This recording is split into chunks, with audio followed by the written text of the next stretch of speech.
میرے انتہائی محترم بزرگوں، دوستوں، عزیزوں، یہ اللہ رب العزت کا ضابطہ ہے قیامت تک کے لیے کہ اللہ رب العزت آدم علیہ السلام سے لے کر دنیا میں آخری آنے والے مسلمان تک ہر ایمان والے کو اللہ تعالی آزما کر دیکھیں گے، اس کو آزما کر دیکھیں گے کہ یہ ہمارے کام کے قابل ہے یا نہیں۔ یہ آزمائش آدم علیہ السلام سے لے کر قیامت تک آنے والے مسلمانوں کی ہوگی، اس لیے کہ کوئی شخص بھی آمنا کہہ کر جنت میں داخل نہیں ہوگا، اور کوئی بھی آدمی آمنا کہہ کر اللہ تعالیٰ اس کے ایمان کو قبول نہیں کریں گے جب تک اللہ تعالیٰ اس کو آزما کر نہ دیکھے۔ یہ اللہ نے عام امت کے عام لوگوں کے لیے فرمایا، اللہ تعالیٰ کسی کو چھوڑیں گے نہیں صرف آمنا کہنے پر، بلکہ اللہ رب العزت ان کو آزمائیں گے اور آزمانے کے بعد فیصلہ فرمائیں گے کہ یہ ایمان والے ہیں یا نہیں، اور آزمانے کے بعد فیصلہ فرمائیں گے کہ ہمیں ان سے کام لینا ہے یا نہیں۔ یہ اللہ تعالیٰ کا ضابطہ ہے۔ اللہ نے صاف فرما دیا قرآن میں، الف لام میم حسب الناس ان یترکوا ان یقولوا آمنا وهم لا یفتنون۔ کیا یہ گمان کر لیا ہے لوگوں نے کہ وہ آمنا کہیں گے ہم ان کا ایمان قبول کر لیں گے؟ نہیں، بلکہ ہم ان کو آزما کر دیکھیں گے، ہم ان کو آزما کر دیکھیں گے۔ یہ آزمائش ہر زمانے میں ہوگی۔ اللہ رب العزت نے سب سے پہلے ملائکہ کو آزمایا۔ ملائکہ اللہ تعالیٰ کی ایک مقرب اور ایک بہت عبادت گزار اور ایک گناہوں سے معصوم مخلوق ہے، گناہوں سے معصوم ایک مخلوق ہے، گناہوں سے معصوم ایک مخلوق ہے۔ اللہ نے انہیں آزمایا، اور وہ آزمائش اس طرح ہوتی ہے کہ اللہ رب العزت اچانک حکم لاتے ہیں، حکم لاتے ہیں مخلوق کی حیثیت کے خلاف، مخلوق کی حیثیت کے خلاف۔ دیکھنا یہ ہے کہ اب تک عبادت جو کی ہے، اب تک جو ہمارا کام کیا ہے، اس سے ان کے اندر تواضع پیدا ہوئی یا کبر پیدا ہوا، ان میں عبدیت پیدا ہوئی یا ان کے اندر بڑائی پیدا ہوئی۔ اللہ تعالیٰ اس کو آزمانے کے لیے اچانک حکم لاتے ہیں حیثیت کے خلاف، حکم لاتے ہیں حیثیت کے خلاف۔ یہ بات بہت غور کرنے کی ہے، حکم لاتے ہیں حیثیت کے خلاف، دیکھنے کے لیے کہ ان کے اندر اب تک کی عبادت سے تکبر پیدا ہوا ہے یا تواضع پیدا ہو گیا۔ حیثیت تھی ابلیس کی، عقل کی حیثیت، علم کی حیثیت، عمل کی حیثیت۔ میں کیا عرض کر رہا ہوں حضرات سے، اس زمانے میں بھی یہ بات ہے کہ علم کا کبر، عمل کا کبر انسان کے اندر پیدا ہوتا ہے، اس لیے کہ ترقی یہ نہیں ہے کہ آپ کام پابندی سے کر رہے ہیں، ترقی یہ ہے کہ اگر ہم آپ کے معمول کے خلاف کوئی حکم لے آئیں، آپ اس کو پورا کرتے ہیں یا نہیں کرتے۔ آپ اسے پورا کر دیں تو آپ کی ترقی ہے، آپ اسے انکار کر دیں تو آپ کی محرومی ہے۔ یہ نہیں کہ آپ اس جگہ رکے رہیں گے، یہ بات بہت غور کرنے کی ہے۔ اگر آپ پورا کر دیں حکم تو ہم ترقی دیں گے آپ کو، اور اگر آپ نے انکار کر دیا ایک حکم کا تو آپ سارے احکام سے محروم کر دیے جائیں گے، جو آپ اب تک کر رہے تھے اس کے قابل بھی آپ نہیں رہیں گے۔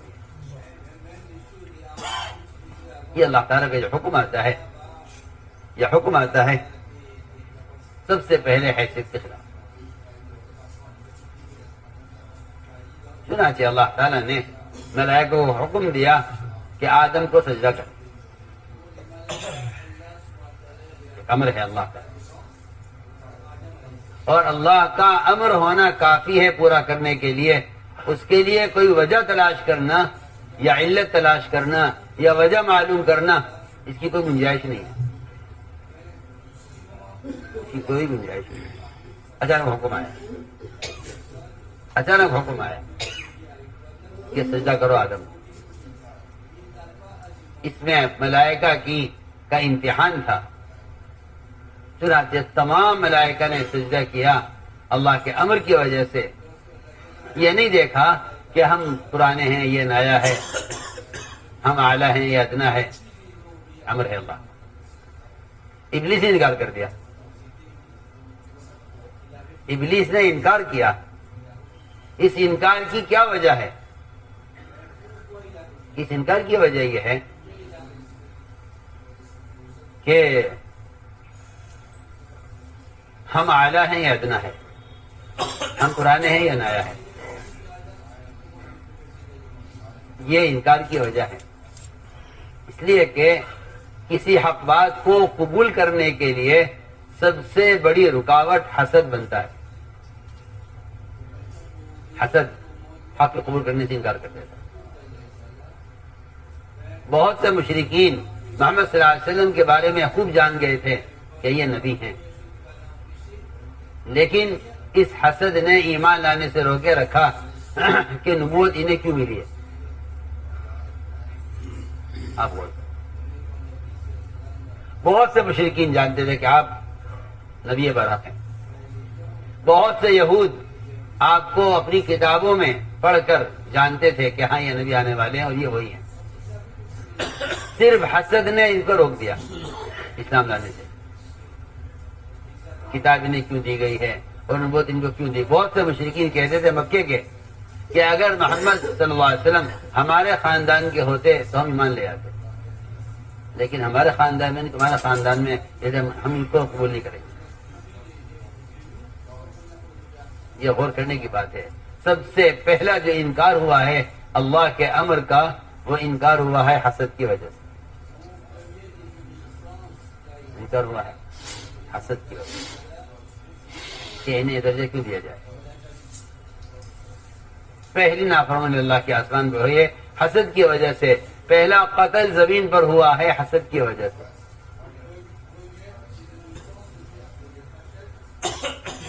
اس لیے مجھے عرض کرنا ہے کہ اللہ تعالیٰ اچانک حکم لے آئیں گے اور وہ حکم آپ کے معمول کے خلاف ہوگا، حیثیت کے خلاف ہوگا.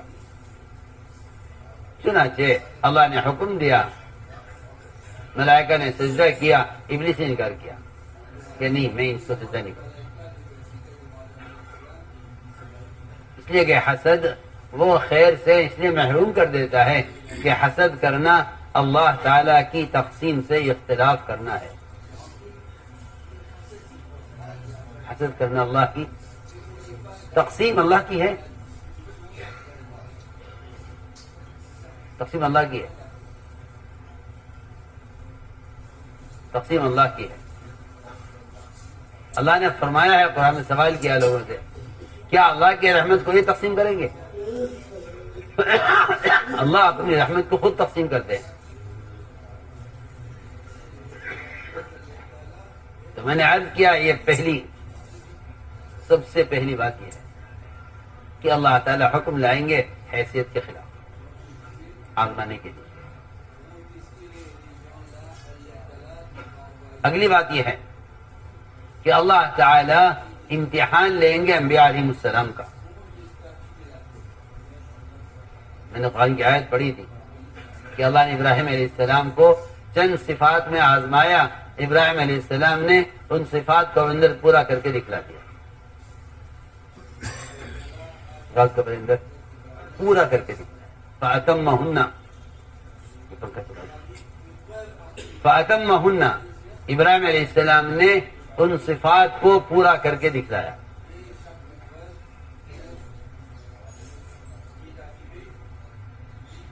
وہ 15 خصلتیں ہیں جن کو قرآن نے بیان کیا. اور 15 خصلتیں ہیں جن کو قرآن نے بیان کیا ہے. ابراہیم علیہ السلام نے انہیں پورا کر کے دکھلایا. تو یہ کہ انبیاء علیہ السلام کی آزمائش ہوتی ہے. اچانک حکم آتا ہے اور یہ حکم انبیاء علیہ السلام کے اپنی چاہت جذبے کے خلاف آتا ہے.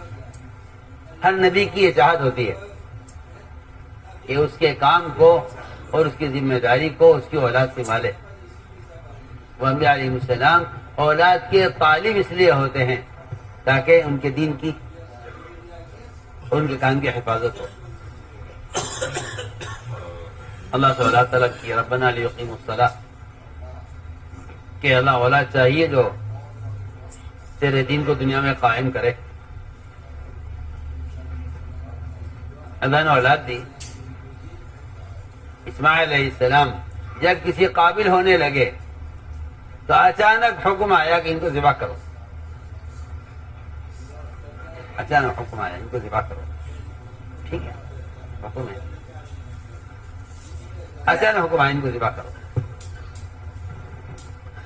بیٹے سے کہا کہ اللہ کا حکم ہے تمہیں ذبح کرنے کا, تم اپنے بارے میں خود غور کرو. یہ نہیں فرمایا کہ میرا حکم ہے ذبح ہو جاؤ, یعنی تم اپنے بارے میں خود غور کرو.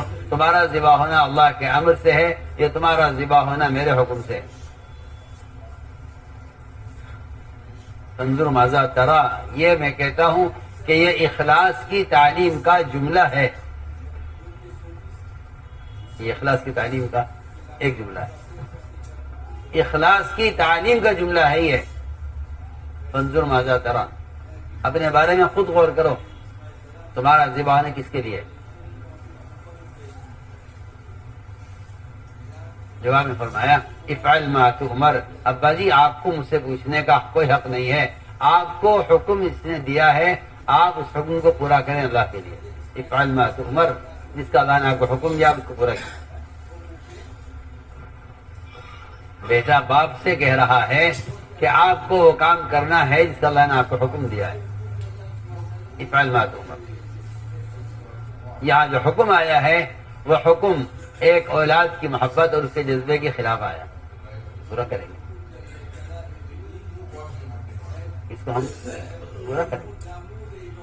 تو میں نے عرض کیا ہے حکم آئے گا حیثیت کے خلاف, حکم آئے گا جذبے کے خلاف, کبھی حکم آئے گا معمول کے خلاف. یہ سب اطاعت کی مثالیں ہیں. حکم آئے گا معمول کے خلاف, حکم آئے گا جذبے کے خلاف. صحابہ اکرام کا جذبہ تھا اور شوق تھا بیت اللہ کی زیارت کا اور بیت اللہ کے طواف کا, اور عمرے کی تمنا کرتے تھے صحابہ کہ کاش کبھی زندگی میں بیت اللہ دیکھ سکیں گے. آپ صلی اللہ علیہ وسلم صحابہ کو لے کر حدیبیہ کے موقع پر پہنچے. مشرکین نے آپ کو اور آپ کے صحابہ کو عمرے سے روک دیا, عمرہ نہیں کرنے دیں. سنیے تو صحیح, یہاں کفار نے روکا آپ کو, لیکن اللہ کا حکم یہ نہیں آیا کہ تمہیں کوشش کر کے عمرہ کرنا ہے. اللہ کا حکم یہ آیا کہ واپس جاؤ.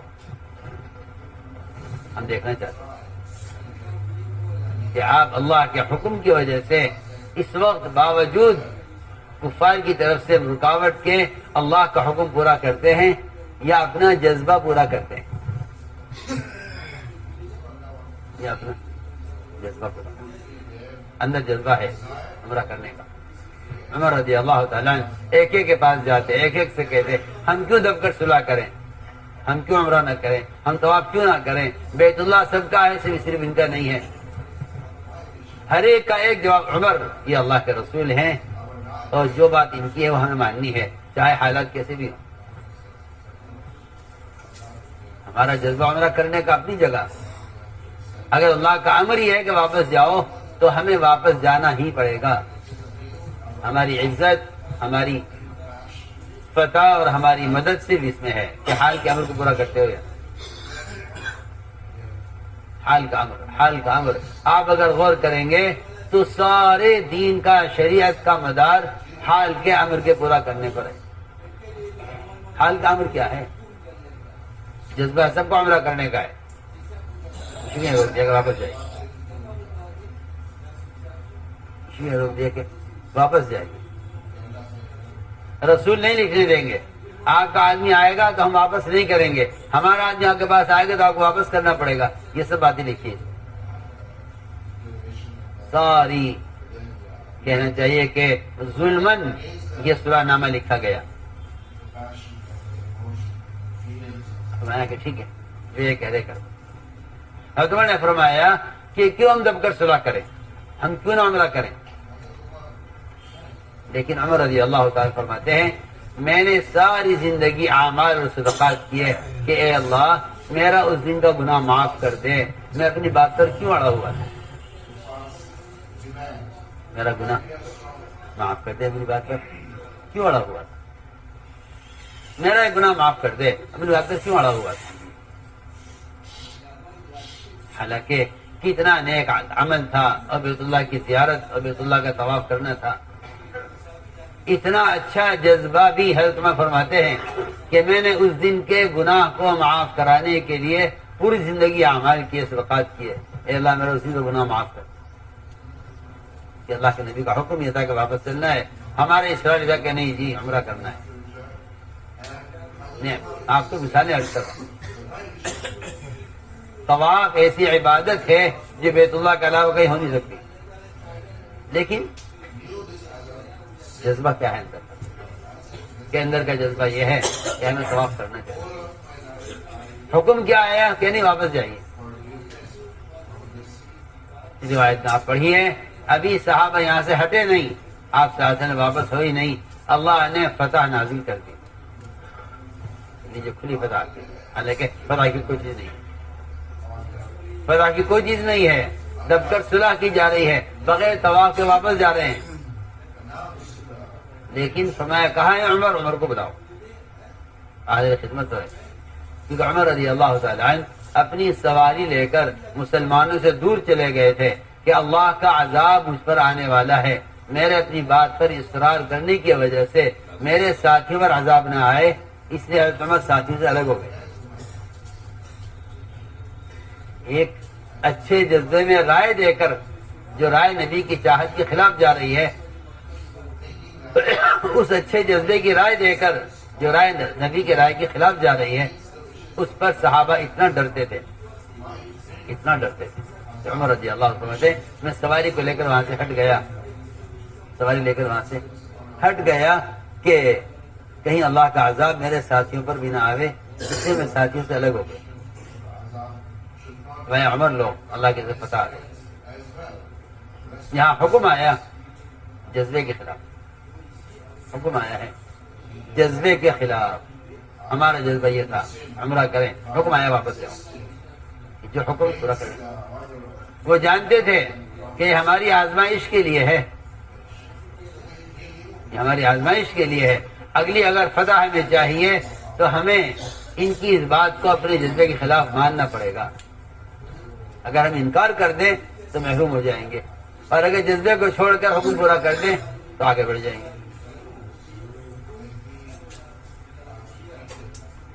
تو اللہ تعالیٰ نے حدیبیہ کے موقع پر صحابہ کو فتح کی خبر سنائی. میں عرض کرتا ہوں کہ کبھی حکم آئے گا معمول کے خلاف، حکم آئے گا معمول کے خلاف. نماز ہو رہی تھی بیت المقدس کی طرف. ہجرت کے بعد بھی 17 مہینے تک نماز مدینہ منورہ میں بیت المقدس کی طرف ہوئی. قبلہ بتا. ظہر کی نماز ہو رہی تھی، 2 رکعت ہو گئی تھی، 2 رکعت باقی تھی. اس درمیان میں حکم آ گیا اچانک کہ آپ رخ پھیر لیجئے بیت اللہ کی طرف، کعبے کی طرف. اچانک حکم ظہر کی نماز میں 2 رکعت باقی ہیں. ہم دیکھنا چاہتے ہیں کہ آج جو 2 رکعت باقی ہیں یہ آپ کدھر پڑھتے ہیں. اگر آپ پڑھتے ہیں 2 رکعت کعبے کی طرف تو آپ کامیاب ہیں اور آپ کو قبول کر لیں گے. اور اگر آپ نے یہ باقی 2 رکعت بیت المقدس کی طرف پڑھی تو آپ کے بارے میں فیصلہ یہ ہوگا کہ کہ آپ نبی کے مخالف ہیں، لہذا آپ نبی کی امت میں شامل نہیں ہیں۔ آپ سنیے تو صحیح،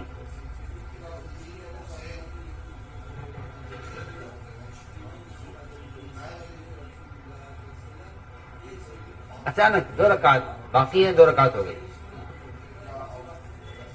کوئی اگر سوچے اس بات کو کہ یار اثر سے ادھر پڑھ لیتے، زور کی نماز پوری ہو جاتی، پھر حکم آ جاتا، نہیں، ہم دیکھنا چاہتے ہیں اب تک کی نماز سے ان کے اندر اطاعت کا جذبہ کتنا پیدا ہوا ہے۔ تو سب نماز پڑھ رہے تھے بیت المقدس کی طرف، اچانک حکم آ گیا کہ آپ رخ پھیر لیجئے کعبے کی طرف، بیت اللہ کی طرف۔ صحابہ فوراً گھوم گئے، عورتیں، بچے، آپ کے پیچھے مرد نماز پڑھ رہے تھے، سب آپ کے ساتھ ساتھ نماز میں ہی گھوم گئے کہ حال کے امر کو ٹالا نہیں جا سکتا، حال کے امر میں تاخیر نہیں ہو سکتی۔ اب 3 قسم کے لوگ، کفار، یہود، منافقین، ان تینوں نے اعتراض کیا۔ کفار نے کہا ہمارے قبلے کی طرف کیوں آیا، یہودی نے کہا ہمارا قبلہ کیوں چھوڑا آپ نے، منافقین نے کہا ان کا کوئی ایک طریقہ نہیں ہے، کبھی کچھ کرتے ہیں کبھی کچھ کرتے ہیں، یہ کسی ایک راستے پر جمتے نہیں ہیں، یہ صبح شام اپنے طریقے بدلتے رہتے ہیں۔ معترض، اعتراض کرنے والے محروم اس لیے ہو جاتے ہیں کہ وہ حال کے امر کو یہ کہہ کر چھوڑ دیتے ہیں کہ جو پہلے ہو رہا تھا وہی ہوتا رہتا، اس کی کیا ضرورت تھی بدلنے کی، جیسے چل رہا تھا چلتا رہتا۔ جی ہاں، بیت المقدس کی طرف نماز ہو رہی تھی نہ ہوتی رہتی، اس کو تبدیل کیوں کیا؟ اللہ اس کا جواب دے رہے ہیں کہ ہم نے قبلے کو تبدیل اس لیے کیا ہے تاکہ ہم یہ دیکھیں کون نبی کا اتباع کرتا ہے اور کون نبی کے اتباع سے رخ پھیرتا ہے۔ یہ نہیں کہ بھائی یہ بھی تو اللہ کا گھر ہے، یہ بھی تو قبلہ ہے، یہ بھی تو قبلہ رہا ہے، اگر یہ قبلہ رہے یہ بھی رہے، جدھر چاہے پڑھ لو نماز، کہ نہیں، یہ نہیں ہو سکتا۔ امت کا اجتماعی طور پر پوری دنیا میں ہر فرد کا ایک رخ ہو، ہم نے اس لیے قبلے کو تبدیل کیا ہے۔ ہم دیکھنا چاہتے ہیں کہ کون نبی کا اتباع کرتا ہے اور کون پہلے قبلے پر جم کر نبی کے طریقے سے انکار کرتا ہے۔ اچانک حکم آتا ہے، یہ حکم آیا ہے معمول کے خلاف، چھٹائی کرنے کے لیے کون نبی کا اتباع کرتا ہے اور کون نبی کے اتباع سے انکار کرتا ہے۔ نماز یہ بھی پڑھیں گے، روزہ یہ بھی رکھیں گے، زکوٰۃ یہ بھی دیں گے، مگر اگر ان کا رخ اللہ کی عبادت کرنے میں نبی کے رخ کے مطابق نہیں ہے تو یہ اپنی ایڑیوں کے بل پلٹ جانے والے ہیں، انکار کرنے والے ہیں اسلام۔ عرض کر رہا کہ یہاں حکم آیا معمول کے خلاف، یہاں حکم آیا معمول کے خلاف۔ کسی کے مجالے کوئی کہہ دے کہ جی 2-4 دن اور پڑھ لیتے ہیں یا ایک نماز اور پڑھ لیں یا صرف 2 رکعت پوری کر لیں پھر پڑھ لیں گے، ادھر نہیں، 2 رکعت بھی اب پڑھنا معصیت ہے بیت المقدس کی طرف۔ کیوں؟ اس لیے کہ حکم آ گیا کہ آپ رخ پھیر لیجئے کعبے کی طرف، بیت اللہ کی طرف۔ یہاں حکم آیا معمول کے خلاف، چھٹائی کرنے کے لیے۔ کبھی حکم لائیں گے کہ ایک شخص ایک کام میں لگا ہوا ہے اور فتح ہونے والی ہے اس کے ہاتھ، اچانک حکم لائیں گے۔ عمر رضی اللہ تعالی عنہ نے حضرت خالد کو معزول کیا، اچانک وہ میدان میں کام کر رہے تھے، کام کرتے جب بالکل ان کے ہاتھ پر فتح ہونے لگی، اچانک حکم آ گیا کہ آپ جھنڈا چھوڑ دیجئے، دوسرے کے حوالے کر دیجئے، آپ کو عمارت سے معزول کیا جاتا ہے۔ ہم دیکھنا چاہتے ہیں اطاعت کتنی ہے۔ ایک عورت جس کو کوڑ کا مرض تھا، اس کی انگلیوں سے اور اس کے اعضاء سے خون بھی نکلتا تھا اور زخم تھے، وہ اس طرح بیت اللہ کا گھسٹ گھسٹ کر طواف کیا کرتی تھی زمین پر، لوگوں کو اذیت ہوتی تھی۔ عمر رضی اللہ عنہ فرمائے اس عورت سے کہ اللہ کے بندی طواف چھوڑ دے، گھر بیٹھ جا، تیرے طواف سے لوگوں کو اذیت ہوتی ہے، میرا حکم ہے تیرے لیے کہ طواف چھوڑ۔ آپ سوچیے اس عورت میں طواف کا کتنا شوق ہوگا جو اس بیماری کے ساتھ بیت اللہ کا طواف کر رہے ہیں، کیا کہ طواف چھوڑ۔ امیر کا حکم تھا، اس نے طواف کرنا چھوڑ دیا، گھر بیٹھ گئی۔ جب حضرت عمر کی شہادت ہو گئی، حضرت عمر کو شہید کر دیا گیا، لوگوں نے اس سے کہا کہ جس نے تجھے طواف سے روکا تھا وہ دنیا سے چلا گیا ہے، چل تو طواف کر، اب تجھے کوئی روکنے والا نہیں ہے۔ اس عورت نے کہا یہ نہیں ہو سکتا کہ میں امیر کی اطاعت کروں اس کی حیات میں اور نافرمانی کروں اس کے مرنے کے بعد، یہ نہیں ہو سکتا۔ یہ جذبہ طواف کا، لیکن حکم امیر کا یہ تھا کہ طواف چھوڑ دو، امیر کا حکم یہ کہ طواف چھوڑ دو، میں طواف چھوڑ دوں۔ لوگوں نے کہا اس سے کہ جا طواف کر، تجھے کوئی روکنے والا نہیں ہے۔ انہوں نے کہا یہ نہیں ہو سکتا کہ میں امیر کی اطاعت کروں اس کی حیات میں اور نافرمانی کروں اس کے مرنے کے بعد، یہ نہیں ہو سکتا، میں طواف نہیں کروں، کیونکہ جو وجہ تھی وہ باقی ہے، امیر کا حکم اپنی جگہ باقی ہے۔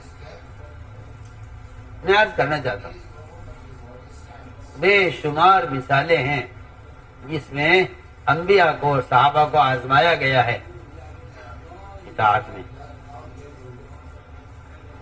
اس لیے جذبے کو پورا کر لینا حکم کے خلاف یہ خواہش ہے، اور جذبے کو چھوڑ دینا حکم پر یہ اطاعت ہے، یہ فرق ہے دونوں میں۔ مثال کرتا ہے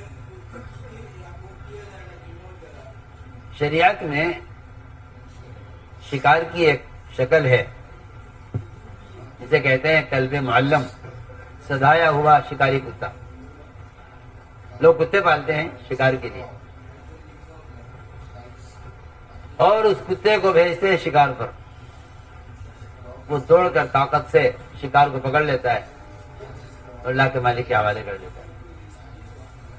سوال یہ ہے کہ اس کا شکار کب حلال ہو سکتا ہے؟ دھیان سے بات، اس کے شکار کب حلال، اس کا شکار کب حلال ہو سکتا ہے؟ کیونکہ اس کے شکار کا حلال ہونے کے لیے 3 چیزیں لازمی اور ضروری ہیں۔ پہلی بات تو یہ ہے کہ اس کتے کو شکار پر جب چھوڑا جائے تو کتے کا مالک بسم اللہ پڑھ کر چھوڑے اس کو۔ اگر اس نے جان بوجھ کر بسم اللہ نہیں پڑھی ہے تو شکار حرام ہے، ایک بات۔ دوسری شرط یہ ہے کہ جب یہ شکار کو چھوڑے، جب یہ کتے کو چھوڑے شکار کی طرف اور یہ کتا شکار کو پکڑ لے تو یہ اس میں سے خود نہ کھائے، لا کر مالک کو دے۔ اگر اس نے کھا لیا اس میں سے تو یہ شکار حرام ہو جائے گا، مالک کے لیے حرام، مالک کے لیے حرام۔ کیوں؟ اس لیے کہ اس کتے کے اندر امانت داری نہیں ہے۔ آپ سوچیں تو صحیح، اگر ایک کتا امانت دار نہیں ہے تو اس کا شکار مالک کے لیے حرام ہو جاتا ہے۔ اگر کوئی انسان مخلوقات اگر یہ خیانت کرتا ہے اللہ کے مال میں اور خیانت کرتا ہے مخلوق کے مال میں تو پھر اس کا عمل قابل قبول کیسے ہو جائے گا؟ جب ایک کتے کا امانت دار ہونا شرط ہے شکار کا حلال ہونے کے لیے۔ دوسری شرط یہ ہے، تیسری شرط یہ ہے کہ جب آپ نے کتے کو دوڑایا شکار کے پیچھے، یہ دوڑ رہا تھا شکار کے پیچھے، ابھی قریب پہنچنے کو تھا، اچانک آپ نے آواز دے کر کتے کو روک دیا، کتے کو آپ نے روک دیا، یہ آپ کی آواز سنتے ہی وہی رک جائے اور شکار کو چھوڑ دے، اس پر حملہ نہ کرے، مالک نے منع کر دیا۔ اگر یہ کتا آپ کے اشارے پر رک جاتا ہے تب تو اس کتے کا شکار حلال ہو سکتا ہے، اور اگر یہ آپ کے اشارے پر رکتا نہیں ہے اور آپ کی مخالفت کرتا ہے، آپ روک رہے ہیں مگر وہ جا کر حملہ کرتا ہے، تو یہ شکار آپ کے لیے حلال نہیں۔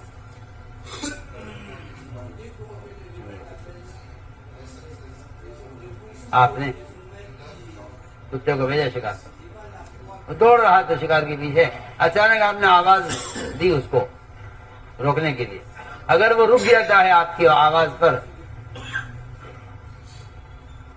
تو یہ اطاعت کرنے والا کتا شمار ہوگا، اور اگر وہ آپ کی آواز پر رکتا نہیں ہے، اپنی مرضی چلاتا ہے، آپ کے روکنے سے رکتا نہیں ہے، تو اس کتے کا شکار آپ کے لیے حلال نہیں ہے، کیونکہ یہ کتا آپ کا فرما بردار نہیں نکلا۔ آپ سنیے تو صحیح میں کیا کہہ رہا ہوں، اگر کتا نافرمان ہے انسان کے لیے تو پھر اس کا شکار حلال نہیں، اگر مسلمان نافرمان اللہ کے اوامر میں تو پھر اس کے اعمال قابل و قبول کیسے ہوگا؟ سیدھی بات۔ یہ ہیں مثالیں حال کے امر کو پورا کرنے کی۔ حضور اکرم صلی اللہ علیہ وسلم نے ایک صحابی کا امتحان لیا، ایسے صحابی جو پورے مدینہ منورہ میں اپنے باپ کی سب سے زیادہ خدمت کرنے والے، سب سے باپ کے ساتھ صلہ رحمی کرنے والے، سب سے زیادہ اپنے باپ سے محبت کرنے والے تھے وہ تمام صحابہ۔ آپ نے اچانک ان کو پکڑا، اچانک، اے بھائی آؤ، کیا بات کہ جاؤ اپنے باپ کا سر کاٹ کر لاؤ، جاؤ اپنے باپ کا، اتنا فرمایا صرف جاؤ اپنے باپ کا سر کاٹ۔ کیا غلطی ہے، کیا جرم ہے، کیا وجہ ہے؟ کچھ نہیں، فرمایا جاؤ باپ کا سر کاٹ کر لاؤ۔ یہ صحابی دوڑے فوراً دور چلے گئے، ہاں یہاں کہاں جا رہے؟ کیا آپ کا حکم ہے میں باپ کا سر لے کر آتا ہوں؟ آپ کا حکم ہے نا، میں تو نہیں آپ سے پوچھوں گا کہ کیا وجہ ہے۔ اللہ اکبر۔ اگر ابراہیم علیہ السلام اللہ کے امر کی وجہ سے اسماعیل کو ذبح کر رہے اور وہ تیار ہیں، محمد صلی اللہ علیہ وسلم کا ایک امتی ایسا ہے کہ اگر نبی کا حکم اس کے اپنے باپ کے سر لانے کا ہے تو وہ پوچھے گا نہیں، نبی سے پوچھے گا نہیں کہ کیا وجہ ہے، جس سے نبی اللہ سے نہیں پوچھ رہے کہ بیٹے کو ذبح کرنے کی کیا وجہ ہے۔ وہ تو معصوم ہے، بالکل بچہ تو معصوم ہے، بڑے آدمی سے تو کوئی غلطی ہو بھی سکتی ہے، انہوں نے بھی نہیں پوچھا کہ اصلہ کیا وجہ ہے، کیا میرے باپ کا سر منگوا رہے ہیں، بتائیے میں لے آؤں گا، مجھے وجہ بتا دیجیے۔ اس زمانے کا مسلمان دین کے احکام کی وجہ معلوم کرنا چاہتا ہے کہ یہ حکم کس وجہ سے ہے، اس کی کیا ضرورت ہے۔ اور آپ غور کر لیجئے کہ ایک صحابی کو سے آپ فرمائیں باپ کا سر لے کر آؤ، وہ دوڑے، میں کہاں جا رہے؟ کیا آپ کا حکم ہے؟ میں تو پوچھوں گا نہیں کہ کیا وجہ ہے۔ فرمایا نہیں، ہاں آؤ، ہم دیکھنا چاہتے تھے کہ تمہیں باپ سے محبت زیادہ ہے یا ہم سے محبت زیادہ ہے۔ آپ کیا جذبہ، کتنی فطری محبت باپ سے فطری محبت ہے، مگر ہم امتحان لیں گے کہ آپ کو محبت ہم سے زیادہ ہے یا باپ سے زیادہ ہے۔ تو میں نے عرض کیا کہ حال کا امر اچانک آئے گا، ہم دیکھیں گے کہ آپ حال کے امر کو پورا کرتے ہیں۔ احد کا موقع تھا، آپ نے فرمایا صحابہ کرام سے کہ دیکھو تم 50 آدمیوں کو اس پہاڑ پر رہنا ہے، یہاں سے ہٹنا نہیں، یہ حال کا امر ہے۔ 50 تیر انداز آپ نے متعین کیے جبل الرمات پر کہ یہاں سے ہٹنا نہیں ہے۔ اگر فتح ہو جائے اور مال غنیمت بکھرا ہوا ہو میدان میں، اس مال غنیمت کے لیے بھی یہاں سے مت ہٹنا، حالانکہ مال غنیمت کی فضیلت ہے اور اس امت کی خصوصیت ہے۔ اگر فتح ہو جائے تو مال غنیمت کے لیے یہاں سے مت ہٹنا، اور اگر شکست ہو جائے اور ہماری لاشیں پڑی ہوئی ہوں زمین پر، آسمان سے پرندے اتر کر ہماری لاشوں سے گوشت کھا رہے ہوں، ان پرندوں کو ہماری لاشوں کے احترام میں اڑانے کے لیے یہاں سے مت ہٹنا۔ حال کا امر آپ نے فرمایا کہ اگر آسمان سے پرندے اتر کر ہماری لاشیں پڑی ہوئی ہوں میدان میں، کوئی ہماری لاش سے چیل کبوں کو اڑانے والا نہ ہو اور وہ ہمارا گوشت کھا رہے ہوں، تو ان کو اڑانے کے لیے بھی یہاں سے مت ہٹنا۔ شہداء کی لاشیں پڑی ہیں زمین پر اور پرندے اس میں سے گوشت کھا رہے ہیں، چلو ایک آدمی جا کے نہیں ہٹا اڑا دے کے نہیں۔ اور اگر فتح ہو جائے اور مال غنیمت پڑا ہوا ہو زمین پر اور لوگ سمیٹ رہے ہوں مال غنیمت، تم یہاں سے مت ہٹنا۔ یہ حال کا امر ہے، آزمائش ہے۔ ان کے امیر تھے 50 صحابہ پر عبداللہ بن جبیر، انہوں نے کہا امیر صاحب اجازت دیجیے ہم نیچے اتریں، اب تو فتح ہو گئی ہے، میدان خالی ہو گیا، دشمن میدان چھوڑ کے جا چکا ہے۔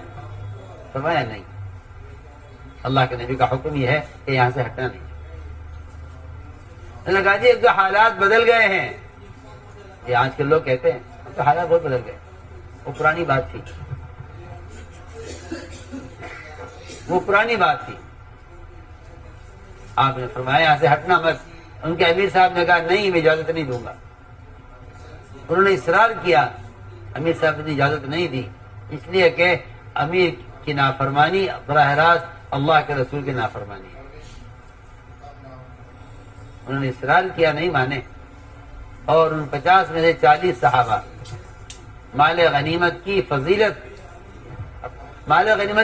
اپنی جگہ ہے، لیکن اگر حال کا امر یہ ہے کہ مال غنیمت چھوڑ دو تو اس کو چھوڑ دینا اطاعت ہے، اور اس کو حاصل کرنے کے لیے جگہ سے ہٹنا نافرمانی ہے۔ 50 میں سے 40 صحابہ نیچے اترے، ادھر دشمن نے دیکھا کہ یہ گھاٹی خالی ہو رہی ہے اور یہاں کے لوگ ہٹ گئے ہیں، راستہ کھل گیا ہے، انہوں نے پلٹ کر حملہ کیا اور سارا میدان احد واپس گیا مشرکین کے ہاتھوں میں، اور سخت حالات ہے مسلمانوں پر، اور زخم سب کو آئے۔ اللہ کے نبی صلی اللہ علیہ وسلم کی قتل کی خبر اڑ گئی میدان میں، اور صحابہ کے حوصلے پست ہو گئے، ہمتیں ٹوٹ گئی۔ میں ایک مثال دے رہا ہوں، حال کے امر کو چھوڑ دیا مال غنیمت کی وجہ سے، اس کا نقصان یہ ہوا کہ سارا میدان فتح ہونے کے بعد، مسلمانوں کے ہاتھ میں آنے کے بعد، پورا میدان واپس گیا مشرکین کے ہاتھوں میں۔ ایسی لڑائی گھمسان کی ہوئی، صحابہ نے صحابہ کو قتل کیا، پتہ ہی نہیں تھا کون اپنا ہے کون پرایا ہے، کیونکہ جب اجتماعیت ٹوٹ جائے گی اور اطاعت ختم ہو جائے گی تو مسلمان میں پہچان بھی ختم ہو جائے گی۔ میں اس واقعے سے سمجھا، ایک صحابی کو قتل کیا، ایک صحابی پیچھے ان کے بیٹے چیخ رہے حضرت حذیفہ کہ میرے والد ہیں یبان، ان کو قتل نہ کرو، یہ تو صحابی ہیں، کچھ نہیں سنا، پتہ ہی نہیں کون ہے یہ جگہ۔ جب مسلمان اور کفار آپس میں مل گئے تو کسی کو پتہ نہیں تھا کون غیر کون اپنا ہے۔ جہاں اطاعت نہیں رہے گی وہاں اجتماعیت نہیں رہے گی، جہاں اجتماعیت نہیں رہے گی وہاں مسلمان کی پہچان ختم ہو جائے گی۔ تو میں نے عرض کیا کہ یہ ساری میں نے آپ کو مثالیں دی ہیں، ملائکہ سے لے کر صحابہ تک حال کے امر کو پورا کر دیا، حال کے امر کو پورا کر دیا۔ یہ ہے اللہ تعالیٰ کے یہاں اپنے آپ کو منتخب کرانے کا اور اللہ تعالیٰ کے اپنے آپ کو قبول کرانے کا یہ راستہ ہے، اپنے آپ کو قبول کرانے کا راستہ۔ میرے دوستوں، اس قبولیت کے لیے 2 شرطیں ہیں، اس قبول کے لیے 2 شرطیں ہیں۔ ایک شرط تو صبر کی ہے کہ آدمی صبر کرے، کیا کریں صبر کرے. ایک شرط تو صبر کی ہے کہ بندہ صبر کرے، بندہ صبر کرے. اور دوسری شرط یہ ہے کہ اپنے اندر صفات قبولیت پیدا کرے. صفات قبولیت، صفات قبولیت پیدا کرے. پہلی شرط یہ ہے کہ اپنے اندر صبر پیدا کرے، اس لیے کہ اس راستے میں اللہ تعالیٰ کی جو آزمائش جو ہوتی ہے وہ آزمائش ہوتی ہے صبر کی، کہ ان میں صبر کتنا ہے. اور واقعی صبر انبیاء علیہ السلام کی وہ صفت ہے، صبر انبیاء علیہ السلام کی وہ صفت ہے کہ غیر بھی جانتے تھے کہ نبی کے نبی ہونے کی علامت صبر کرنا ہے. اس لیے وہ نبی کو ستا کر یہ دیکھنا چاہتے تھے کہ یہ نبی ہیں یہ نبی ہیں یا نہیں.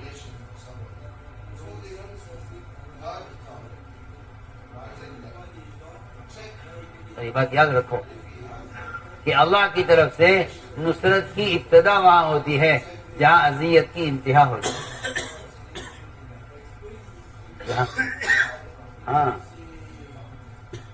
جہاں اذیت کی انتہا ہو جائے وہاں سے نصرت کی ابتدا ہوتی ہے. جہاں اذیت کی جہاں انتہا ہو جاتی ہے وہاں سے مدد کی ابتدا ہوتی ہے. اور ہمارا حال یہ ہے کہ ہم اذیت کی ابتدا سے ہی مدد کے طالب ہو جاتے ہیں. اگر مدد ہو گئی تو ٹھیک ہے، ورنہ کام چھوڑ کر بیٹھ جائیں. شکایت کرتے ہیں لوگ، شکایت، ہمارے ساتھ یہ ہو گیا، ہمارے ساتھ یہ ہو گیا، ہمارے ساتھ یہ ہو گیا. میں حیران ہوتا ہوں، عجیب بات ہے. اس راستے میں چلنے کا پیٹرول صبر ہے. راستے میں چلنے کا پیٹرول وہ صبر ہے. جس کا صبر ختم ہو جائے گا اس کا سفر ختم ہو جائے گا. میرا یہ مشاہدہ ہے. جس کا ختم ہو جائے گا، صبر ختم ہو جائے گا نا، اس کا اس راستے کا سفر ختم ہو جائے گا، میدان چھوڑ دے گا. آپ دیکھ لیجئے، جو گاڑی روڈ پر بند ہو جاتی ہے اس کو روڈ سے ہٹا دیا جاتا ہے ایک طرف، کہ آپ دوسری گاڑی کی رکاوٹ نہ بنیے، آپ ایک طرف بنیے.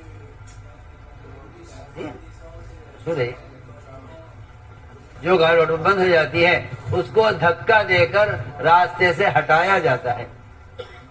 سنو میں کیا کہہ رہا ہوں، اس کو راستے سے کیسے دھکا دے کر دیا، ہٹاؤ اس کو راستے سے، کیونکہ یہ اس کا صبر نہ کرنا اور اس کا نہ چلنا یہ دوسروں کے لیے رکاوٹ بن رہا ہے. ہٹ جاؤ. میں بہت بنیادی بات کرتا ہوں کہ جو صبر نہیں کریں گے اللہ ان کو راستے سے ہٹا دیں گے. ہماری بات پر توجہ دینا کہ صبر ایسی لازمی چیز ہے اس کام کے ساتھ، جس طرح گاڑی کے چلنے کے لیے پیٹرول لازمی چیز ہے.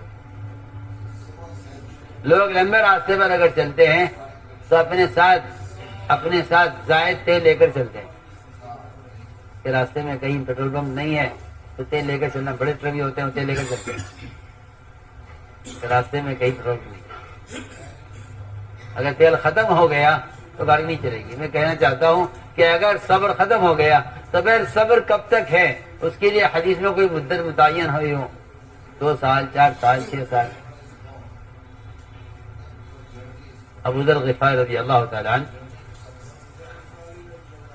سوئے ہوئے تھے مسجد میں. آپ نے اٹھا کر پوچھا، ابو ذر مسجد میں کیوں سو رہے ہو؟ آج کیا میرا کوئی گھر نہیں ہے، مسجد میں سو رہے ہو. مسجد میں کہ میں نے کوئی گھر نہیں بنایا. تو میں اے ابو ذر، تمہیں مدینے والے مدینے سے نکالیں گے، تم کیا کرو گے؟ کہ ملک شام چلا جاؤں گا. ملک شام سے نکالیں گے پھر کیا کرو گے؟ کہ مدینے میں آ جاؤں گا واپس. میں مدینے سے تمہیں پھر نکالا جائے گا، پھر کیا کرو گے؟ کہ جب مجھے یہاں کے عمرا ستائیں گے زیادہ تو اب میں تلوار لے کر ان کا مقابلہ کروں گا. تو میں نہیں ابو ذر، در گزر کرتے رہنا اور معاف کرتے رہنا اور صبر کرتے رہنا یہاں تک کہ میری تمہاری ملاقات حوض کوثر پر ہو جائے. کہاں تک صبر؟ جی ہاں، حوض کوثر تک صبر. ہاں لوگ سوال کرتے ہیں کب تک ہم کب تک صبر کریں. لوگ سوال کرتے ہیں ہم صبر کب تک کریں. لوگ صبر کے لیے دن گنتے ہیں، حالانکہ اس راستے کا صبر ایسا ہے کہ کوئی آدمی اس میں سال بھی نہیں گن سکتا کہ کتنے سال صبر کرنا ہے. سیدھی بات ہے کہ صبر کب تک ہے؟ موت تک. صبر کب تک؟ موت تک. اس لیے ہم نے عرض کیا کہ اللہ تعالیٰ کی طرف سے آزمائش ہوتی ہے کہ ان میں صبر کتنا ہے. غیر جانتے تھے. یہود اپنی کتابوں کے اندر پڑھا کرتے تھے کہ ایک نبی آئیں گے، محمد صلی اللہ علیہ وسلم آخری نبی ہوں گے، ان کی یہ صفات ہوں گی، یہ صفات ہوں گی. اس میں لکھا ہوا تھا یہود کی کتابوں میں کہ ان کے اندر ایک صفت ہے صبر کی، ایک صفت ہے حلم و بردباری کی. ان کو ستایا جائے گا تو وہ برداشت کریں گے، اور اگر ان کو اذیت دی گئی تو وہ بدلہ نہیں لیں گے. چنانچہ روایت میں ہے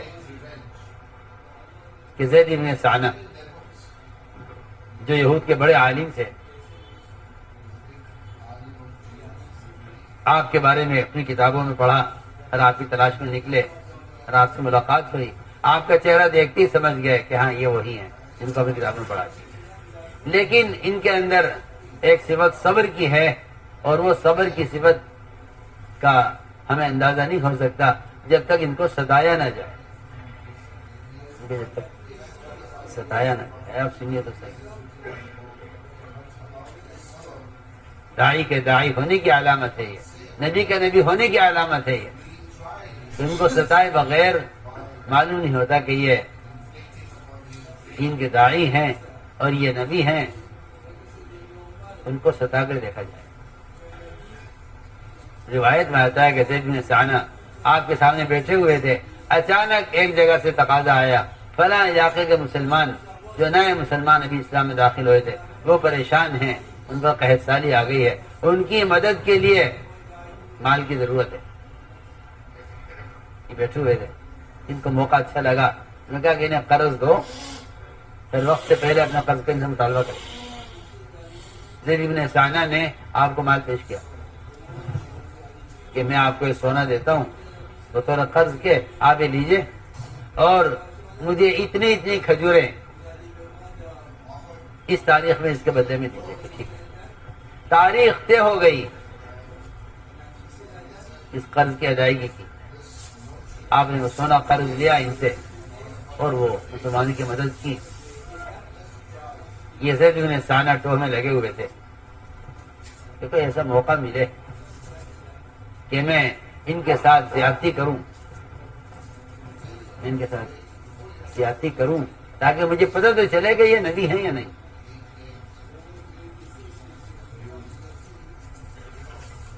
وقت گزرتا گیا، 3 دن باقی تھے قرض کے ادا کرنے میں. اچانک آپ صلی اللہ علیہ وسلم بقی میں تھے، یہ اچانک آئے سامنے سے زید بن ثانہ اور آپ کا گریبان پکڑا اور آپ کو دھکا دیا دیوار کے ساتھ، اور آپ کو الزام دیا کہ تم قریشی ٹال مٹول کرتے ہو، قرضہ وقت ادا نہیں کرتے. لیکن بھی 3 دن باقی تھے. آپ کو دھکا دیا، آپ سے سخت لہجے میں بات کی، آپ کا گریبان پکڑا. تمہارا یہ منظر دیکھ رہے تھے اور تمہوں نے تلوار نکالی اور فرمایا ایسا اجازت دے دیجئے کہ میں اس یہودی کو قتل کروں. اس یہودی کو میں قتل کر اجازت. آپ نے فرمایا کہ عمر یہ تم نے کیا کیا؟ دیکھو یہ بہت سمجھنے کی بات ہے. امت میں جتنا فتنہ اور فساد ہے اپنے حمایتی کو ابھارنے کی وجہ سے.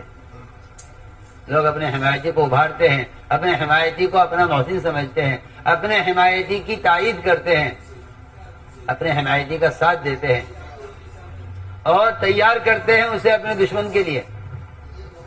صحیح میں کیا کہہ رہا ہوں؟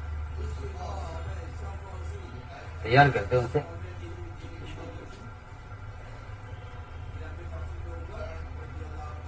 حالانکہ اسلام کو اصول ہے کہ دشمن کو نوازو، دشمن کو نوازو اور حمایتی کو دباؤ۔ ایک آدمی آپ کی حمایت کرے تو آپ کو چاہیے کہ اپنے حمایتی کو دبا کر رکھیں، اور جو آپ کو ستا رہا ہے آپ اس پر احسان کریں، اس کو قریب کریں۔ آپ نے بجائے اس کے کہ آپ عمر کو کہہ دے کہ بھئی تم میرے آدمی ہو، دیکھو تم نے میرا ساتھ دیا ہے، اس کے خلاف آپ صلی اللہ علیہ وسلم نے حضرت عمر رضی اللہ عنہ فرمایا، عمر یہ تم نے کیا کیا؟ تمہیں چاہیے تھا کہ مجھ سے کہتے کہ میں اس کا حق ادا کروں، اور اس کو تم اسلام میں اپنے حق کا مطالبہ کرنے کا طریقہ بتلاتے کہ اسلام میں اپنے حق کا مطالبہ کرنے کا طریقہ یہ ہے۔ عمر تم نے کیا کیا؟ عمر تم نے غلط کیا ہے کہ تم اس کو تلوار کی دھمکی، جاؤ اس کو لے جاؤ، ابھی 3 دن باقی ہیں قرض کی ادائیگی میں، مگر ابھی لے جاؤ اور اس کا قرض دے دو، اور اس کے قرض ادا ہونے کے بعد اس کو 70 کلو کھجوریں اور زیادہ دینا۔ 70 کلو بتلانا ہے نا کہ ہم نبی ہیں، بتلانا ہے نا ہمیں کہ ہم نبی ہیں۔ نبی اپنا تعارف صرف اپنی علامتوں سے نہیں کرتے، نبی اپنا تعارف اپنے مزاج سے کرانا چاہتے ہیں۔ نبی کا مزاج کیا ہے؟ ان کو لے جاؤ، ان کا حق دو اور 70 کلو کھجوریں زیادہ دینا۔ کیوں زیادہ دینا؟ کہ تم نے اس کو قتل کی دھمکی دی ہے، تمہاری غلطی ہے، اس کی غلطی کا کوئی ذکر نہیں ہے، اس کی غلطی کا کوئی تذکرہ نہیں، اس نے کیا کیا؟ ان کو لے جاؤ، ان کا حق دو اور 70 کلو کھجوریں زیادہ دے۔ لے گئے وہاں، ان کو ان کا حق دیا، قرضہ پورا ادا ہو گیا۔ جب سارا قرضہ ادا ہو گیا تو تمہارے نے 70 کلو کھجور اور دی، یہ کیا؟ میرا تو حق پورا ہو گیا، آپ زائد کیوں دے رہے؟ کہ بھئی بات یہ ہے کہ میں نے تلوار سے آپ کو قتل کی دھمکی دی تھی آپ کے نبی کے ساتھ زیادتی کرنے پر، اس لیے اللہ نبی کا حکم تھا یعنی ان کو 70 کلو کھجوریں زیادہ دے۔ میرے دوستو عزیزو، احسان کے 3 درجے ہیں، احسان کے 3 درجے، احسان کرنے کے 3 درجے ہیں۔ ایک سب سے گھٹیا درجہ ہے، سب سے ادنا درجہ ہے، جس کو میں اور آپ سمجھتے ہیں کہ یہ بہت اعلیٰ درجہ ہے احسان کا۔ اس زمانے میں گھٹیا درجہ اعلیٰ بنا ہوا ہے، ادنا درجہ احسان کا سب سے اونچا درجہ بنا ہوا ہے، اس کو میں اور آپ احسان سمجھتے ہیں۔ وہ یہ کہ کوئی ہم پر احسان کرے تو ہم اس پر احسان کرتے ہیں، اس کو ہم سمجھتے ہیں کہ یہ احسان کا اعلیٰ درجہ ہے، حالانکہ یہ احسان کا سب سے گھٹیا درجہ ہے۔ آپ احسان کریں اپنے محسن پر، یہ تو آپ کے ذمہ واجب ہے۔ آپ اگر احسان کا بدلہ احسان سے نہیں دیں گے تو آپ کمینے کہلائیں گے، لعین کہلائیں گے، یہ کوئی نہیں۔ احسان کا درجہ، احسان کا بدلہ احسان سے دینا، یہ تو ادنا درجے کی بات ہے۔ درمیانہ احسان یہ ہے کہ آپ ایسے آدمی پر احسان کریں جس نے کبھی آپ کو سلام نہیں کیا، کبھی آپ سے نہیں ملا، کبھی آپ کے غم میں خوشی میں شریک نہیں ہوا، آپ اسے جانتے نہیں ہیں، نہ وہ اس کو آپ کو جانتا نہیں، کوئی تعلق ہی نہیں ہے۔ آپ ایسے شخص پر احسان کریں، یہ احسان کا درمیانہ درجہ، اعلیٰ درجے کا احسان۔ سب سے اعلیٰ درجہ احسان کا کیا ہے؟ اعلیٰ درجہ احسان کا یہ ہے کہ آپ اپنے دشمن پر اور اپنے ستانے والے پر اور اذیت دینے والے پر احسان کر لیں، یہ احسان کا اعلیٰ۔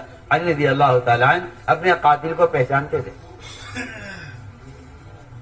قاتل کو خوب پہچان، اس کے باپ کون ہے، وہ اس کا نام کیا ہے، کس قبیلے کا ہے، کس علاقے میں ہے، کس خاندان کا ہے، سب کچھ جانتے تھے اچھی طرح، اس کی شکل سے، نام سے، ولدیت سے پہچانتے تھے،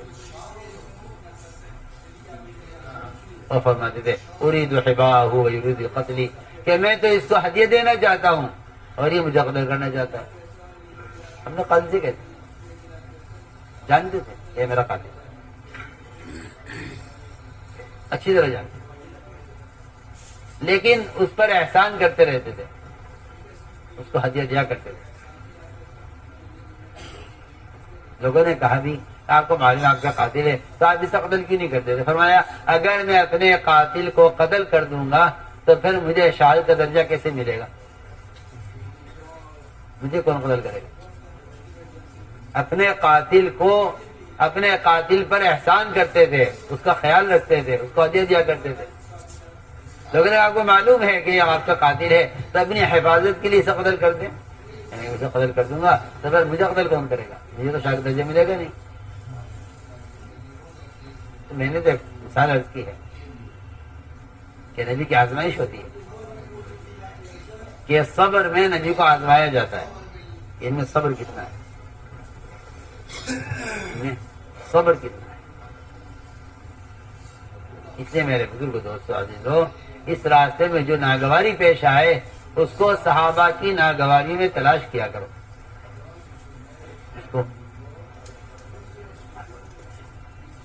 اس راستے میں جو ناگواری پیش آئے، اس راستے میں جو ناگواری پیش آئے اس کو صحابہ کی ناگواری میں تلاش کیا کرو، تو اس سے استقامت پیدا ہوگی، اس سے استقامت پیدا ہوگی، اور اس راستے کی ناگواریوں پر بجائے شکایت کرنے کے شکر کیا کرو کہ اللہ میں تو اس قابل نہیں تھا، تو مجھ پر وہ تکلیف لایا ہے جو تکلیف انبیاء اور صحابہ پر آئی ہے۔ تو میں سمجھتا ہوں کہ اس راستے کی تکلیفیں شکایت کرنے کے لیے نہیں بلکہ شکر کرنے کے لیے، اس راستے کی تکلیفیں شکایت کرنے کے لیے بلکہ شکر کرنے، اللہ تعالیٰ شکر ہے تو نے مجھے اس قابل سمجھا کہ تو مجھ پر نبیوں الہی کی تکلیف لایا ہے، اے اللہ تیرا شکر ہے کہ تو نے مجھے اس قابل سمجھا کہ تو وہ تکلیف مجھ پر لایا ہے جو تکلیف انبیاء علیہ السلام پر آئی ہے۔ اس لیے میرے دوستو عزیزو، میں نے ایک بات عرض کی ہے کہ اس راستے میں چلنے کا جو ایندھن ہے اور جو طاقت ہے چلنے کی وہ صبر ہے، وہ کیا ہے؟ وہ صبر ہے، اور ساری مددیں اور ساری فتوحات اور سارے وعدے صبر کے ساتھ ہیں، سارے وعدے صبر کے ساتھ، یہ سارے وعدے صبر کے ساتھ۔ اس لیے اس راستے میں جو اذیت پیش آئے اس اذیت کو انبیاء علیہ السلام کی اذیتوں میں تلاش کرو کہ یہ بات انبیاء کو کہاں پیش آئی، یہ بات انبیاء علیہ السلام کو کہاں پیش آئی ہے۔ اس لیے سب سے زیادہ اس راستے میں آگے بڑھنے کا جو ذریعہ ہے وہ صبر کرنا ہے، وہ صبر کرنا ہے۔ اور اللہ تعالیٰ کا وعدہ ہے کہ اگر تم نے صبر اختیار کیا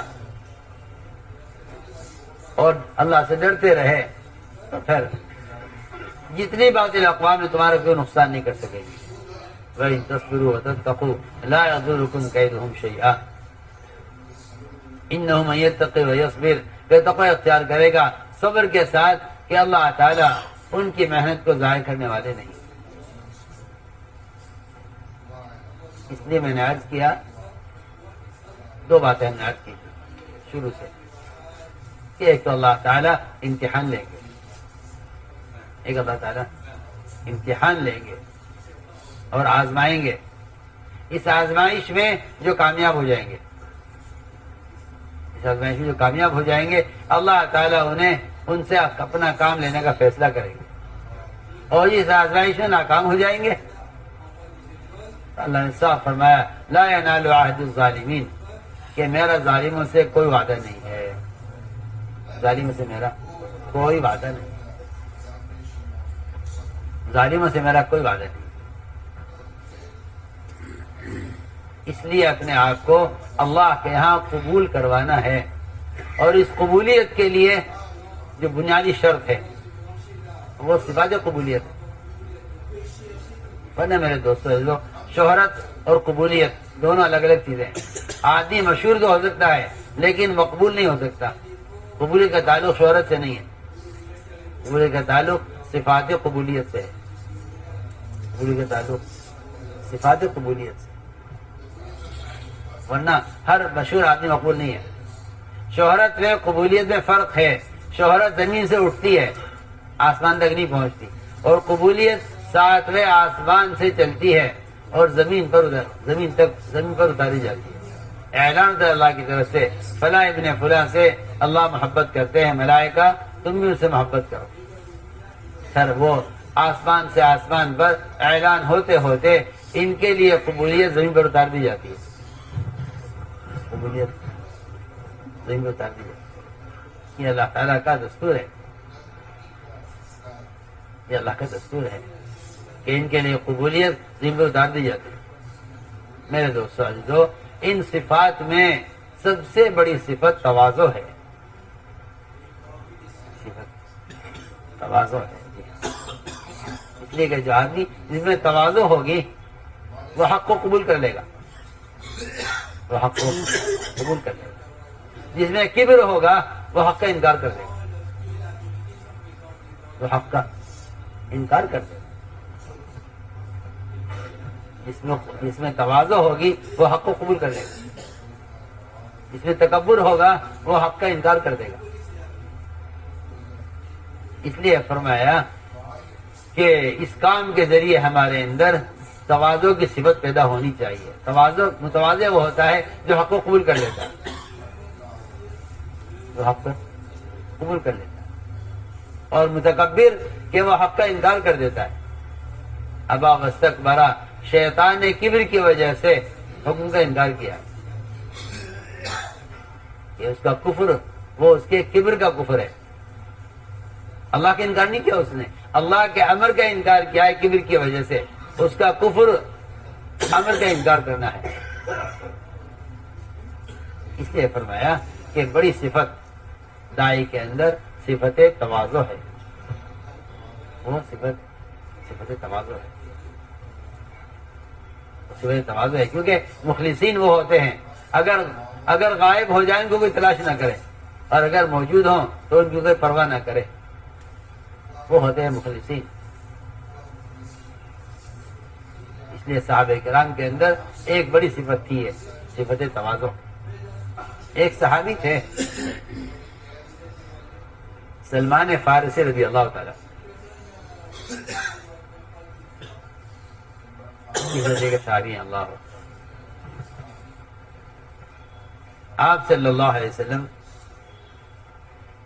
جب ان سے بات کرتے تھے تو کوئی تیسرا شریک نہیں ہوتا تھا، یہ ان کا درجہ تھا، کوئی تیسرا شریک ان کا درجہ تھا، یہ کوئی تیسرا شریک نہیں ہوتا تھا ان کی جب یہ بات کرتے تھے۔ ان کی رائے پر خندق کھدوائی گئی ہے، ان کی رائے پر، یہ سفر میں حضر میں آپ کے ساتھ ہوتے تھے سلمان فارسی۔ آپ نے ان کو وہ درجہ دیا ہے اپنوں میں سے کہہ کر جو درجہ کسی کو نہیں ملا، درجہ کسی کو نہیں، اہل بیت میں آپ نے کو شامل کیا ہے، سلمان بن اہل بیت، حالانکہ اجنبی آدمی ہیں، نہ عرب ہیں، نہ ان کی زبان عربی ہے، نہ ان کی قوم عربی ہے، فارس سے آئے ہیں،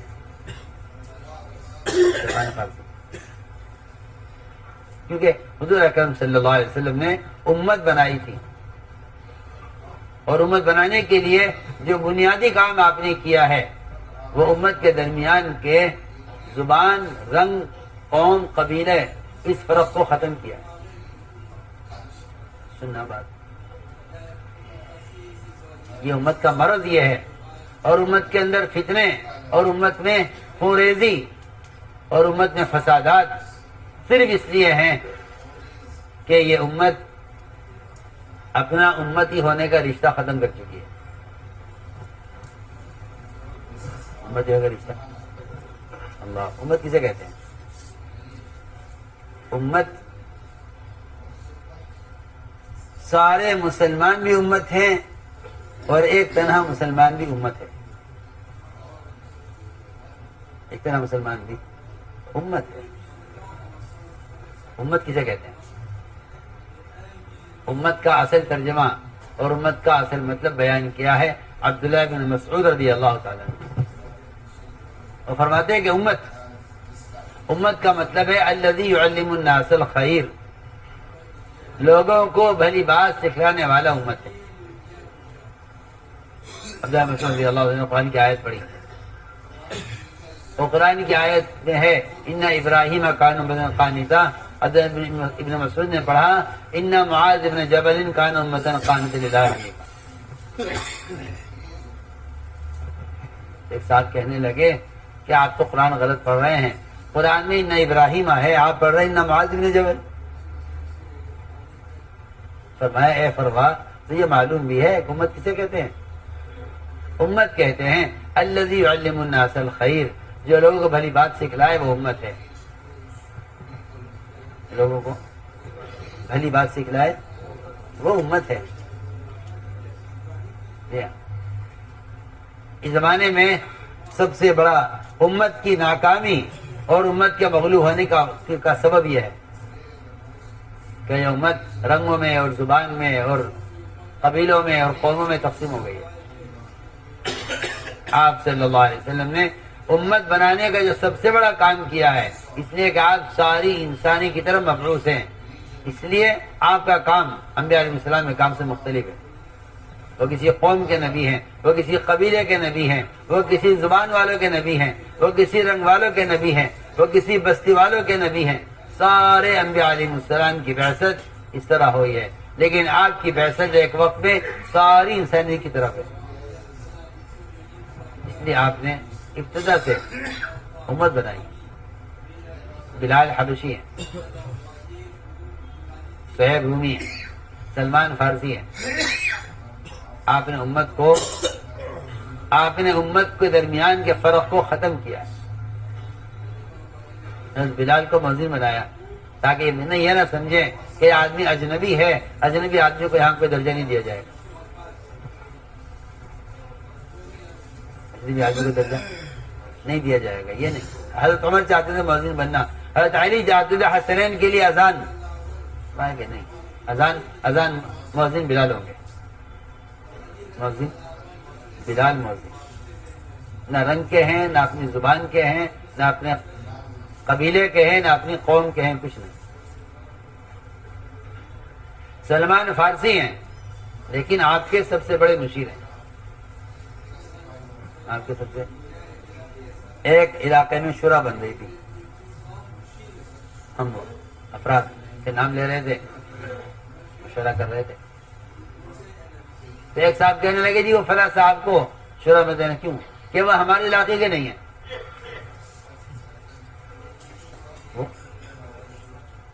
میں علاقے کے نہیں، وہ ہمارے علاقے کے نہیں رہتے ہیں یہاں، لیکن ہمارے علاقے کے نہیں ہیں، ان کو شورا مت دینا. سلمان فارسی تو فارس سے آئے تھے، ایران سے آئے تھے، تو آپ صلی اللہ علیہ وسلم کے ایسے خاص مشیر تھے کہ صرف ان کی اکیلے کی رائے پر آپ نے غزوہ خندق کیا، خندق خود نے حکم دیا. اجنبی آدمی جو نہ آپ کے خاندان کا ہے، نہ آپ کے قوم کا ہے، نہ آپ کی زبان کا ہے. تو آپ صلی اللہ علیہ وسلم نے اس طرح امت بنائی تھی کہ اجنبی سے اجنبی آدمی سمجھتا تھا کہ ان کا یہاں درجہ ہے. اجنبی سے اجنبی آدمی، نیا سے نیا آدمی، وہ سمجھتا تھا کہ ان کا یہاں مقام ہے. تو میں عرض کرا دیا کہ سلمان فارسی ان کے اندر کیسی تواضع، اللہ اکبر. کچھ لوگ سلمان فارسی کی زیارت کے لیے ان کے علاقے میں گئے. پوچھا لوگوں سے یہاں صحابی ہیں سلمان فارسی، کہ ہاں اس طرف جاؤ، یہاں ان کا مکان ہے.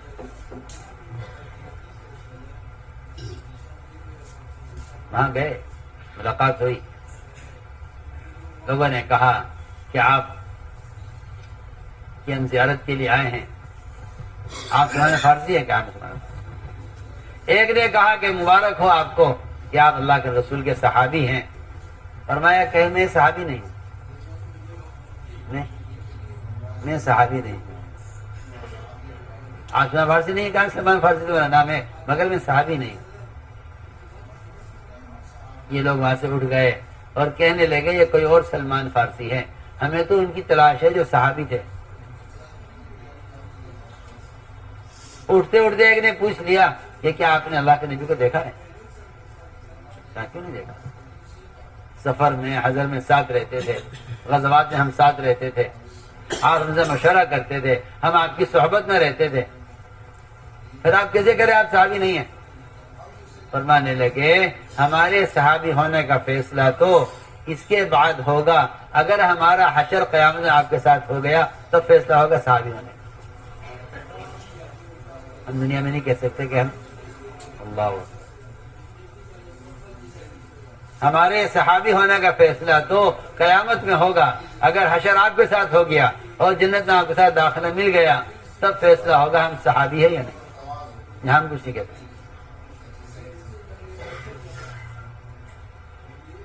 میرے دوستو عزیزو، ایسی تھی صحابہ میں تواضع، ایسی صحابہ میں تواضع تھی۔ تو میں نے عرض کیا ہے بڑی صفت ہے یہ صفت تواضع، کہ متواضع آدمی حق کو قبول کر لے گا،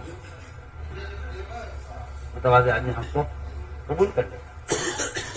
اور اگر کبر ہے تو میں آپ کو صاف بات کر دیتا ہوں، مشورے میں اصرار بھی جو ہوتا ہے وہ تکبر کی وجہ سے ہوتا ہے، کہ نہیں جی ہمیں تو یہ کرنا ہے، ہمیں تو یہ کہنا ہے، ہمیں تو یہ کرنا ہے۔ منافقین میں تکبر ہوا کرتا تھا، اس لیے عبداللہ بن ابی بن سلول نے احد کے موقع پر اصرار کیا تھا، ہماری تو رائے یہی ہے کہ ہم مدینے میں رہ کر لڑیں گے، احد کے میدان میں ہم نہیں جائیں گے، ہماری رائے نہیں ہے۔ اگر ہمیں رائے پر عمل کریں گے آپ کے ساتھ دیں گے، اگر ہمیں رائے پر عمل نہیں کریں گے ہم آپ کے ساتھ نہیں دیں گے۔ یہاں سے دو جماعتیں بنی ہیں، ایک جماعت آپ صلی اللہ علیہ وسلم کے ساتھ احد کے میدان میں اتری 700 صحابہ کی، اور 300 صحابہ وہ منافق کی رائے پر سے متاثر ہو کر وہ رک گئے۔ بڑھیا تھوڑا غصہ پڑ گیا، اس نے اصرار کیا کہ نہیں ہماری رائے یہی، کیونکہ کبر ہوگا اور تکبر کی وجہ سے اصرار ہوتا ہے۔ اصروا واستكبروا استكبارا، قرآن میں ہے کہ جہاں کبر ہوگا وہاں اصرار ہوگا۔ اصروا واستكبروا استكبارا، کہ اصرار کیا اپنی بات پر۔ منافقین کے سردار عبداللہ بن ابی نے کہا کہ نہیں، ہماری اپنی رائے وہی ہے، ہم آپ کے فیصلے کو اس پر نہیں مانتے، ہماری رائے پر آپ فیصلہ کیجئے، جو ہم چاہتے ہیں آپ وہ کیجئے، ہم آپ کا ساتھ دیں گے۔ معلوم ہوتا ہے کہ اصرار سے افتراق پیدا ہوتا ہے، اصرار سے افتراق پیدا ہوتا ہے، اصرار سے افتراق پیدا ہوتا ہے۔ جہاں رائے پر اصرار ہوگا وہاں افتراق پیدا ہو جائے گا۔ عبداللہ بن ابی نے کہا نہیں، ہمارے رائے پر آپ عمل کیجیے، ہم آپ کے ساتھ دیں گے، اور اگر آپ ہمارے رائے پر عمل نہیں کرتے ہم آپ کے ساتھ نہیں دیں گے۔ یہاں سے دو جماعتیں بنی، یہاں سے دو جماعتیں یہاں سے بنی، اور 300 آدمی ٹھہر گئے مدینے میں، 700 آدمی احد میں نکلے۔ اللہ نے 700 کو غالب کر دیا 3000 کفار پر۔ 3000 کفار تھے، 700 صحابہ تھے، جو میدان میں اتر گئے اجتماعیت کے ساتھ، وہ جنگ میں شریک ہوئے، اس غزوے میں کامیاب ہوئے۔ البتہ درمیان میں جو ذرا سی شکست آئی تھوڑی دیر کے لیے، وہ اس لیے آئی ہے کہ ایک علاقے والوں نے اپنے علاقائی امیر کی نافرمانی کی، میں عرض کر چکا۔ تو میرے دوستو عزیزو، یہ تھی بات، یہ اللہ تعالیٰ کی طرف سے یہ آزمائش ہوتی ہے، اللہ آزما کر دیکھتے ہیں کہ اطاعت پر پورے اترنے والے ہیں یا نہیں۔ اس لیے ہم نے مثالیں عرض کی ہیں کہ احکام آئیں گے اللہ کی طرف سے، اللہ کی طرف سے احکام آئیں گے، حیثیت کے خلاف، جذبے کے خلاف، معمول کے خلاف، کوشش کے خلاف، حالات کے خلاف، ماحول کے خلاف، عادت کے خلاف. دیکھیے تو صحیح آپ. شراب حرام ہوئی، شراب کے صحابہ عادی تھے. زکوٰۃ فرض ہوئی، مال کی ضرورت ہے. نماز فرض ہوئی، نیند کی ضرورت ہے. زنا حرام ہوا، خواہش کا تقاضا ہے. ایک ہر چیز کے ساتھ صرف اللہ تعالیٰ یہ چاہتے ہیں کہ تم اپنی چاہت کو میری چاہت پر قربان کرو. اپنی چاہت کو ساری کامیابیاں اس میں ہیں. اترک ما ارید لما ترید، اے اللہ میں تیری چاہت کے لیے اپنی چاہت کو قربان کرتا ہوں. میرے بزرگ دوستو، حال کے امر کا پورا کرنا بس سارے دین کا یہ خلاصہ ہے. سارے دین کا یہ خلاصہ. وما ارسلنا من رسول الا لیطاع باذن اللہ، کہ اللہ کے رسول بھیجے جاتے ہیں صرف اس لیے تاکہ اللہ کے حکم سے ان کی بات کو مانا جائے اور اطاعت کی جائے. اس لیے ہم نے عرض کیا کہ اللہ تعالیٰ کی غیبی مددیں دو چیزوں کے ساتھ ہیں، ایک اطاعت کے ساتھ، اور دوسری بات یہ ہے کہ اللہ کی غیبی مدد ہے آپس کی اجتماعیت کے ساتھ. مدد ہے آپس کی اجتماعیت کے ساتھ. ید اللہ علی الجماعہ، کہ اللہ کی مدد جماعت پر ہے. اس لیے اللہ تعالیٰ نے مدد کے لیے اور نصرت کے لیے دو چیزوں کو شرط قرار دیا ہے، ایک آپس کی اجتماعیت، اور دوسری چیز جو ہے اصل جس کو قرآن نے جگہ جگہ بیان کیا ہے وہ ہے دعوت الی اللہ، کہ امت اگر دعوت پر نہ آئی تو امت کی مدد نہیں کی جائے گی. اللہ نے شرط لگائی ہے قرآن سے، ان تنصروا اللہ ینصرکم، کہ اگر تم اس کے دین کے مددگار ہو تو اللہ تمہاری مدد کرنے والے ہیں. اللہ تمہاری، ان تنصروا اللہ ینصرکم، شرط لگائی ہے ان تنصروا اللہ، اگر تم اس کے دین کے مددگار ہو تو تمہاری مدد کرنے والا ہے اور تمہارے قدموں کے دین پر جمانے والا ہے. یہ دو سبب ہیں اللہ کی غیبی مددوں کے آنے کے، ایک دعوت الی اللہ اور دوسرا آپس کی اجتماعیت. آپس کی اجتماعیت، یہ دو سبب ہیں اللہ کی غیبی مددوں کے آنے کے. اس لیے اگر غور کریں سیرت میں تو سب سے زیادہ غیبی نصرتیں وہ انفرادی دعوت پر ہیں. غیبی نصرتیں انفرادی دعوت پر، غیبی مدد ساری انفرادی دعوت پر ہے. آپ صلی اللہ علیہ وسلم سفر ہجرت میں تھے، آپ نے ڈاکوں کو دعوت دی. دونوں ڈاکو بجائے اس کے نعوذ باللہ آپ پر حملہ کرتے، آپ کو لوٹتے، دونوں کے توبہ کی، دونوں اسلام میں داخل ہوئے. آپ نے سفر میں ایک دیہاتی کو دعوت دی، اس نے آپ سے گواہ طلب کیا کہ آپ کی رسالت پر، اللہ کی توحید پر کون گواہ ہے؟ فرمایا درخت گواہی دے گا. درخت کھڑا ہوا ہے سامنے، درخت چلتا ہوا آیا، اس نے آ کر 3 مرتبہ گواہی دی. یہ غیبی نصرتیں ہیں کہ جس سے باطل یا حق کو قبول کر لیتا ہے یا باطل راستے سے ہٹ جاتا ہے. باطل راستے سے ہٹ جاتا ہے. اللہ تعالیٰ کا یہ دستور ہے، یہ اللہ کا دستور ہے. اس لیے میرے بزرگ دوستو عزیزو، داعی کے پاس دعوت سے بڑھ کر کوئی دفاعی قوت نہیں ہے. سب سے بڑی دفاعی طاقت مسلمان کے پاس اپنے دین کی دعوت ہے. دین کی دعوت، سب سے بڑی دفاعی طاقت اپنے دین کی دعوت ہے.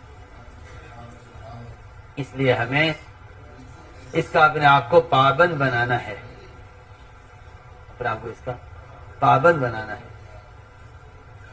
اپنے آپ کو اس کا پابند بنانا ہے کہ جو صفات ہم سے مطلوب ہے اللہ تعالیٰ کو، وہ صفات پیش کرو، وہ صفات پیش کرو. ورنہ میرے دوستو عزیزو، نسبت کا حاصل ہونا کوئی کمال نہیں ہے. نسبت تو بہت آسانی سے مل جاتی ہے. آپ 3 دن لگا لیجیے تبلیغ میں، آپ کو تبلیغ سے نسبت ہو جائے گی. میں کہا کرتا ہوں کہ اگر مناسبت نہیں ہوتی تو طلاق ہو جاتی ہے. نسبت کا ہونا مشکل نہیں ہے، مناسبت کا ہونا اصل ہے. آپ کو جانتے ہیں نسبت ہو گئی کہ نکاح ہو گیا، نسبت ہو گئی. اگر مناسبت نہ ہوئی تو پھر آپ جانتے ہیں کہ میاں بیوی کے درمیان طلاق ہو جاتی ہے، کیونکہ مناسبت نہیں ہوئی. میں یہ کہنا چاہتا ہوں کہ اس کام کے ساتھ نسبت کا ہونا کافی نہیں ہے، اس کام سے مناسبت ہونی چاہیے، اس کام سے مناسبت ہونی چاہیے، نسبت نہیں، مناسبت، کہ اس کام سے مناسبت ہونی چاہیے۔ پوچھا گیا حضرت سے کہ حضرت استقامت کیا ہے؟ فرمایا کہ اس کام کا کرنے والا کام کے میدان میں مرے، یہ استقامت ہے۔ کام کے میدان میں مرے استقامت۔ اس لیے میرا عزیز دوستو، حال کے امر کو میں شروع سے عرض کر رہا ہوں، اس میں سے ایک حال کا امر یہ ہے کہ تمہیں اس راستے میں جب بھی نکلنے کے لیے کہا جائے نکل جاؤ، جب نکلنے کے لیے کہا جائے اذا استنفرتم فانفروا، یہ بات سب کے ذہن میں رہے کہ اللہ کے راستے میں نکلنا اللہ کے امر کی وجہ سے ہے، اللہ کے امر کی وجہ سے، حکم ہے اللہ کا، بس اس راستے میں نکلنا اللہ کے امر کی وجہ سے ہے، اور دعوت دینا اللہ کے امر کی وجہ سے ہے۔ جیسے نماز پڑھنا اللہ کا امر ہے اور نہ پڑھنے پر عذاب ہے، اس طرح اللہ کے راستے میں نکلنا اللہ کا امر ہے اور نہ نکلنے پر عذاب ہے، نہ نکلنے پر۔ اس کو تو آج اللہ مجھے معاف فرمائے، اچھے اچھے پڑھے لکھے بھی اس بات کو آج کل جانتے نہیں۔ اللہ تنفروا يعذبكم عذابا علیما، نہیں نکلو گے تو اللہ تمہیں عذاب دیں گے۔ ہمارے ایسا کا ملفوظ چھپا ہوا ہے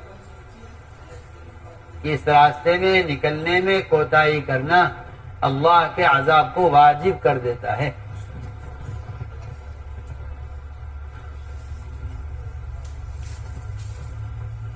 اس راستے میں نکلنے میں کوتاہی کرنا اللہ کے عذاب کو واجب کر دیتا ہے۔ آج تو مسلمانوں میں اس کا تصور بھی نہیں ہے، لوگ یہ سمجھتے ہیں کہ وہ قتال کے نکلنے کے لیے ہیں وعیدیں، حالانکہ ایسا ہرگز نہیں۔ بے شمار قرآن کی آیتیں اور بے شمار حدیثیں ایسی مل جائیں گی آپ کو اگر آپ دھیان سے پڑھیں کہ جہاں قتال کا ذکر بھی نہیں ہے، قتال کا شبہ بھی نہیں ہے، بلکہ صحابہ خود کہہ رہے ہیں کہ کوئی قتال ہونے والا بھی نہیں ہے، اگر نہیں نکلو گے تو عذاب آ جائے گا، نہیں نکلو گے تو عذاب۔ عذاب صرف قتال چھوڑنے سے نہیں آتا، بلکہ عذاب دعوت کے چھوڑنے سے آتا ہے۔ عذاب، ہاں سنو تو کیا عذاب دعوت کے چھوڑنے پر آتا ہے۔ یا آپ جو دھمکیاں سنتے ہیں قرآن میں، یہ قتال چھوڑنے پر نہیں ہے صرف، بلکہ عذاب دعوت کے چھوڑنے پر ہے، اور دھمکیاں دعوت کے چھوڑنے پر ہیں۔ پڑھیے قرآن میں ہے وَأَنفِقُوا فِي سَبِيلِ اللَّهِ وَلَا تُلْقُوا بِأَيْدِيكُمْ إِلَى التَّهْلُكَةِ، کہ اللہ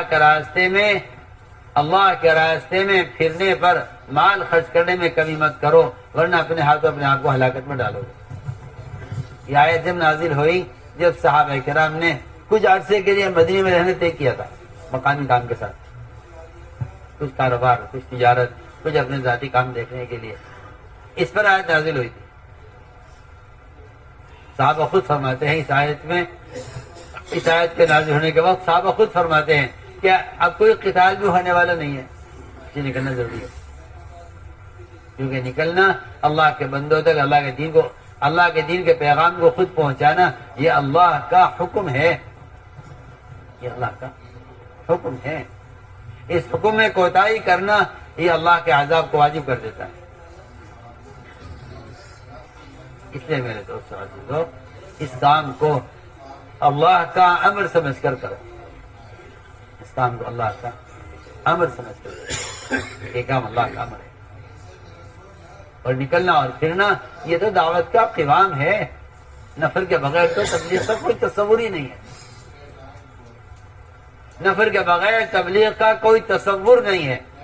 میں آپ سے اللہ کی قسم کھا کر کہہ سکتا ہوں کہ اگر آپ نقل و حرکت کے بغیر اسلام پھیلانا چاہتے ہیں تو پھر آپ اسلام پھیلائیں گے آلات کے ذریعے، کتابوں کے ذریعے، اخبار رسائل کے ذریعے، یہ کسی نبی کا طریقہ نہیں، یہ کسی نبی کا۔ بلغ ما انزل من ربک، آپ خود پہنچائیے، ان لم تفعل فما بلغت رسالتہ، اگر آپ نے خود نہیں پہنچایا تو آپ نے رسالت ادا نہیں کیا۔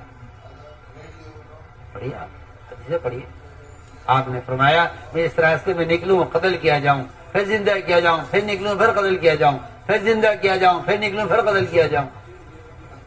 پڑھیے آپ اس لیے میں عرض کرنا چاہتا ہوں کہ نقل و حرکت اور خروج اس کے علاوہ اور کوئی ذریعہ امت تک دین کے پہنچانے کا نہیں ہے، اس لیے کہ اللہ نے انسان کے علاوہ کسی اور چیز کو ذریعہ ہدایت نہیں بنایا، اللہ نے بنایا ہی نہیں، آپ کیسے بنا لیں گے؟ اللہ نے انسان کے علاوہ کسی مخلوق کو ہدایت کا ذریعہ نہیں بنایا، یہ آپ کی حماقت اور جہالت ہے کہ آپ باطل آلات اور ذرائع کو دین کے پھیلنے کا ذریعہ سمجھتے ہیں، یہ آپ کا غلط خیال ہے۔ اللہ نے ہدایت کے پھیلنے کے ذریعہ صرف انسان کو بنایا، صرف آدم علیہ السلام سے لے کر محمد صلی اللہ علیہ وسلم تک سارا سلسلہ امت کو ہدایت پر لانے کے لیے، یہ پورا سلسلہ آپ نے بشریت میں رکھا ہے، انسان میں رکھا ہے صرف۔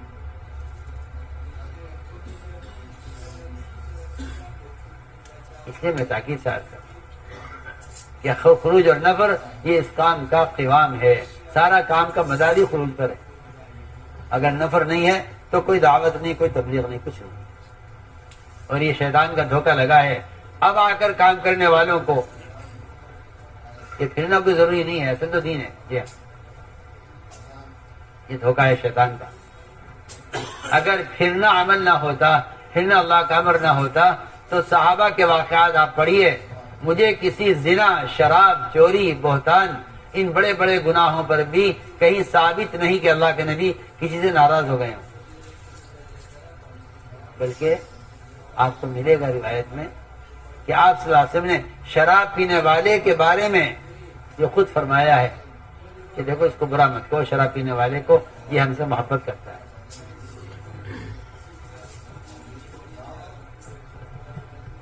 شراب پینے والے آپ فرما رہے ہیں، کہیں ثابت نہیں ہے، کوئی کہیں ثابت نہیں ہے نہ قرآن نہ حدیث میں کہ کسی کبیرہ گناہ کرنے والے سے اللہ کے رسول ناراض ہوئے ہوں، کہیں ثابت نہیں، سوائے ایک گناہ کے کہ جن صحابہ نے اللہ کے راستے میں نکلنے میں دیر کی، ان صاحب ناراض ہوئے، جنہوں نے اس وقت کا حکم ڈال دیا، ان سے ناراضگی 50 رات ناراضگی چلی ہے۔ کعب بن مالک بھی دونوں ساتھی تھے، کتنی 50 رات ناراضگی چلی، سلام کلام بند، بالکل پورے مدینہ بیکاٹ کیا ان کا۔ کہیں ثابت کر دو کہ مدینے میں کسی زنا کرنے والے سے صحابہ نے بول چال بند کر دی ہو، شراب پینے والے سے ثابت نہیں۔ شراب پینے والے سے کہا کہ بارے میں کہا یہ اسی سے ہم سے محبت ہے، اور زنا کرنے والے کو دیکھ کے فرمایا میں دیکھ رہا ہوں کہ یہ زنا کرنے والا، اس کو رجم کیا گیا ہے، یہ جنت کی نہروں میں غوطے کھا رہا ہے۔ اگر ملی ہے ناراضگی کہیں محمد صلی اللہ علیہ وسلم کے صحابہ کے درمیان اور کوئی بائیکاٹ ملا ہے صحابہ کا آپ نے کیا ہے، تو وہ صرف اللہ کے راستے میں نکلنے میں دیر کرنے میں۔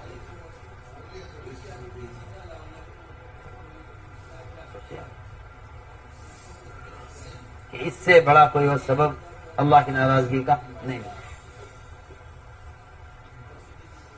اس لیے میرے دوستو عزیزو، اس کو اللہ کا امر سمجھ کر نکلو کہ اللہ کا حکم ہے مسئلے کا۔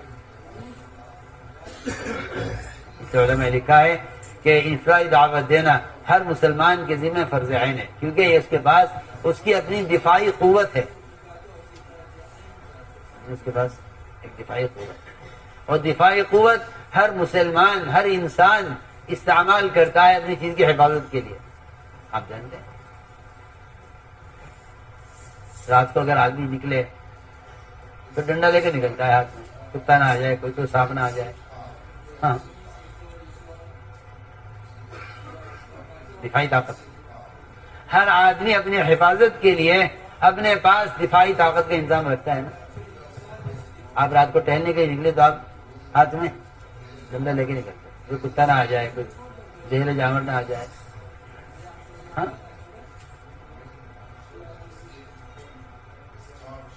پھر سے اندازہ کر لیجئے کہ ایک آدمی اپنی جان و مال کی حفاظت کے لیے جب دفاعی طاقت رکھتا ہے، انتظام رکھتا ہے، تو اپنے دین کی حفاظت کے لیے اس کے پاس اپنی دفاعی قوت کتنی ضروری ہے۔ وہ دعوت.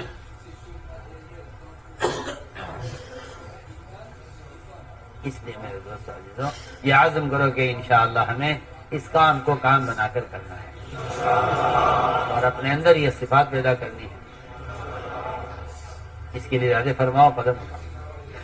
جو علماء سال کے لیے آئے ہیں سال پیش کریں، جو علماء 4 ماہ کے جو علماء سال لگا چکے ہیں دوسرے سال کے لیے اور تیسرے سال کے لیے آپ کو پیش کریں.